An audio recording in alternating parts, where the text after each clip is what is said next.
Soji with TheRichGamer.com. We're over here with Dan. We're taking a look at Lords of New York. So it's a poker RPG, is that right?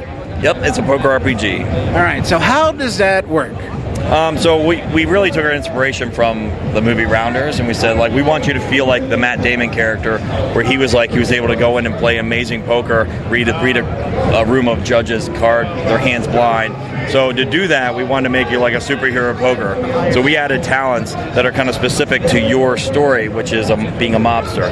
So your talent lines are very dark. They're intimidation and cheating and dealing from the bottom of the deck and things like that. Yeah, can we take a look at the talents? Because when I played it, that was pretty interesting. So the different talents on there, these are all available pretty much from the start of the game. Well, I mean, most of them?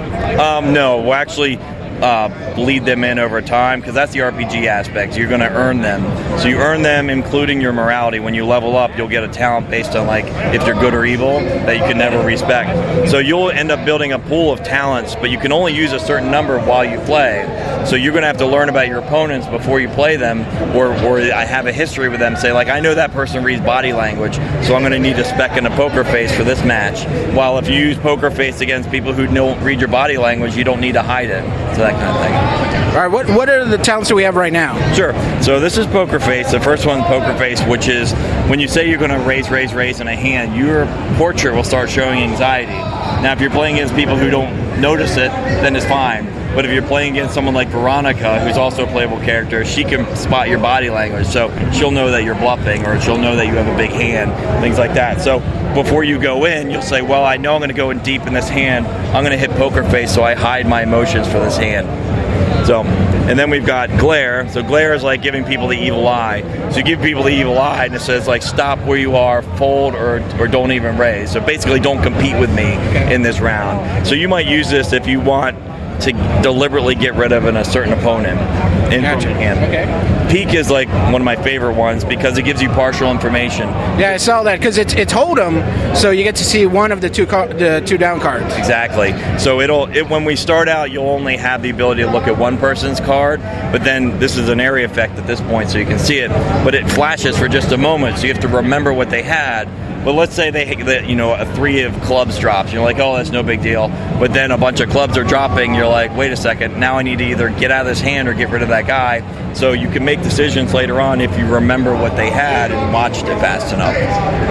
So it's great. It's a great lead-in. The next is Hindsight. Now, Hindsight is kind of fun because, when people fold, you don't always get to know what they have. But when you have Hindsight, you get the ability to see what they folded. So then you can start building a profile based on like who you're playing. Like, okay, well, this person succumbed to my bluff and they had a good hand, so I know that they're susceptible to bluffing if over time of using Hindsight they develop a pattern that does that. So you're really learning the people, and these talents help you learn the people. And then we've got Threaten, which is like an intimidation skill, of course, which is like you get out of his hand now, and the person will play meekly for a while because Threaten tends to last multiple rounds. So a lot of times, you'll use that if you want, and you can really only use it on like a weaker player. If you try to use it like against the Bull, for example, he's not going to be susceptible to it because he's a tough guy. So you got to learn your opponent to say, like, I think I can threaten that person. Ace up the sleeve is kind of what it sounds like. There's a couple variations of this. There is a way to steal a card off the table at the end of a round. So you can pick a card. Usually it's an ace, right? You'll be like, I like that ace of clubs or whatever. And so later on, you can swap one of your cards for that card when it's dealt. And Spike Drink is a really great way of affecting someone's AI. So if you're playing against a player who's very intelligent, so that they either have a great memory to know how you play, or they're really good at computing statistics, then you want to spike their drink so that their AI gets wonky for a while. So it won't necessarily win you the match, but it's a way to beat certain players who are better skilled players than you are, like the AI is stronger. And the toothpick there, so is that sort of like your equipment? Yeah, so there's items and there's pawn shops. There's a good pawn shop and a bad pawn shop. This is a default item, but you'll get things like, a rosary, for example, to give you luck and things like that. So there's a mom's money clip, which is like, let's say you go in and you lose, you have some money that comes right back to you right away to make sure you don't lose out of the match. So you might have that as like your emergency extra life, let's say. So there's different items that you pick, and you'll be able to take certain ones into your match with you. Again, you pick which ones you want when you go in. Okay. All right, let's play a few hands. So I'm a big poker guy. Cool. I've gone to Vegas, played, competed in tournaments, blah, blah, blah, blah, blah. Awesome. So the thing about poker for me, when it comes to the video games, is the AI. Okay. Because plenty of times you get the AI that's just like, I'm just going to bet everything because whatever. Mm-hmm. So how are you dealing with this AI part? How are you programming it to where it's very like a regular poker person? Sure. So a couple aspects. One is that we've enlisted. I'm like not a natural poker person, but I am an AI person. So my background's in doing AAA RTS AI. So I'm really into making sure that the AI is fun for the player. We have some World Series of Poker players that are in to make sure it's fun for poker people. Really? And so so they are. Who are they? Andrew Brokos and Zach Elwood. So Zach Elwood is a body language expert. He writes books on poker tells, and Andrew Brokos is a great poker player on the World Series. So they make sure that it's fun for people who like poker. I make sure it's fun for people who don't know that they like poker. Yeah. So and one of the aspects. So I wrote an article. It's on Intel's site about our AI, which is personality-based AI. So each of these aspects, for example, right here, Tony. So this guy has a great mind for poker. So he's going to run a lot more simulations in the background about how well he thinks he can do. So, but Lucky's not going to run as many simulations to figure out what his chances are to win this hand. So in the background, if you want to affect him, you're going to attack his intelligence. But he will play stronger than Lucky. But Lucky may do things that make you not be able to fold. So there's things that will you have to kind of play the people and not worry as much about the cards. Gotcha. Okay, all right, let's play a quick hand here. And let's see. So right off the bat, what do you have available to use? Okay, so you can tell I don't have a very good hand. In fact, I have a terrible hand. Very much so, yeah. So the first thing I want to do, all right, 2 people folded, which is great. So right away, I've got a good chance, right? I'm only battling one person. So I'm going to peek at their cards. So now watch over here by the portrait, right, and you just flash for a moment. Oh, he's an ace. Hey, he's got an ace. I'm just going to get out now. I'm not even going to try it. So, why even battle this one? And that's where we want to make it so that you think about every hand and you don't just fold. Say, can I win? Yeah, we would have gone creep. Right. Now, if he had a 9 or something, I would have stayed in and tried to muscle him out. But since he did, now I'm going to stay in. Again, I'm going to use Peak. Peak didn't use too much of my Moxie, so you can still have... So the Moxie is kind of like your magic points. Exactly. It's like your mana power. So you get it every time a card comes down, and you also get an extra boost when you win. And depending on your items, you'll regenerate it faster. So first thing I'm going to do again is Peak. So watch the cards. So you had to remember Queen I'm already way outmatched again. So I'm going to fold this one. Again, not worth battling in. But this would be a winnable hand normally if I use everything I have. But why use all my ammo on something so unlucky? So we'll try this again. So I definitely would not have won this hand. There's no way.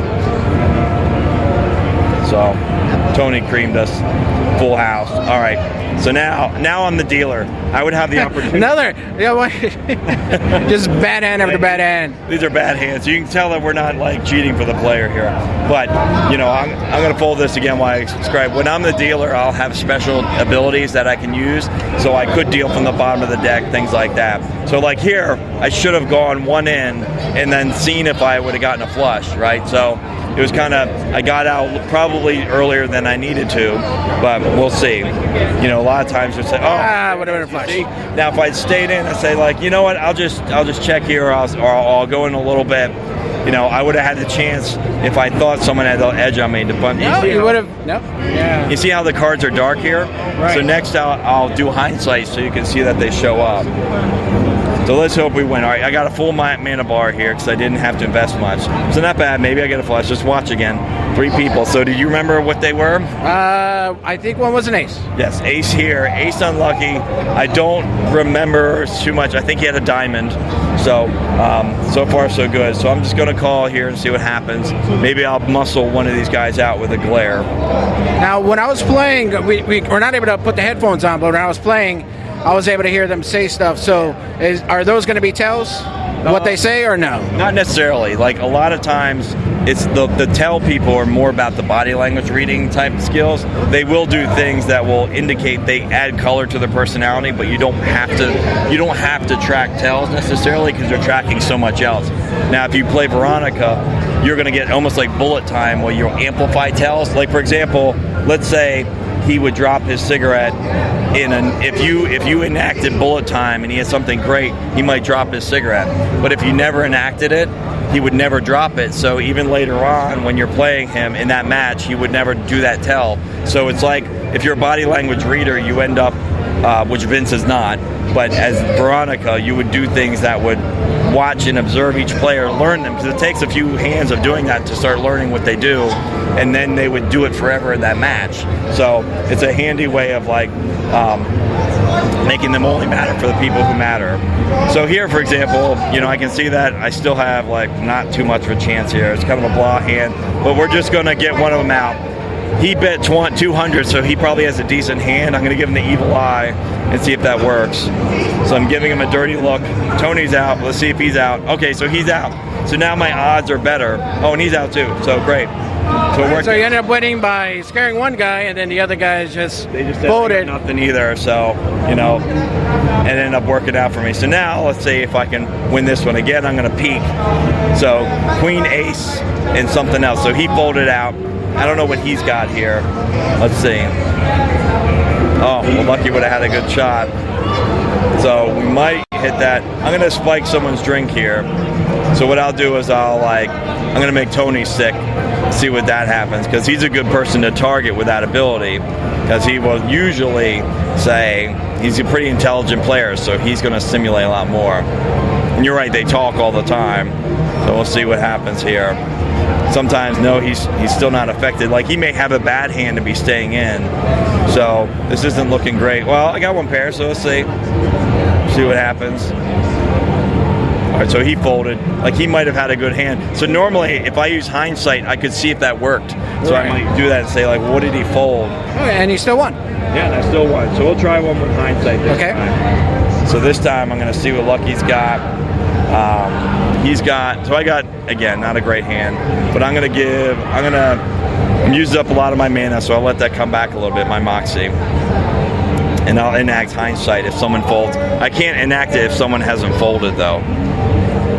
So let's see. All right, so I got a pair. Yep. Let's see. I'm going to let things go and then see. Oh, someone folded. So now I'm going to enact hindsight and see what happened. Like, why did Tony fold? Let's see. I mean, maybe because the river is not that great. So we'll see. Well, now it's great. Right. So if someone's got that card, make it straight. Now there it is. This turned out to be a powerful hand. We'll see. So I can see in gray that he just had a 10 and a 2 and didn't like it. So I got the flush, which is great. But this is now I can see what everybody had that they folded out with. So I can start figuring out if I start bluffing a lot and I get them to fold, I'm going to see if my bluffs work. So this is going to have its own sort of single player campaign. Yeah. And then how long do you think that's going to be?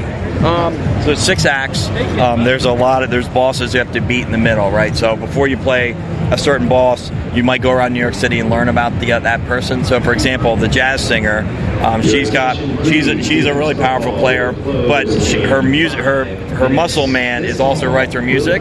So she's mad at him. So you're playing poker with him and having a discussion to make an apology song. But if you pay attention to the lyrics in the song, you'll figure out how to beat her.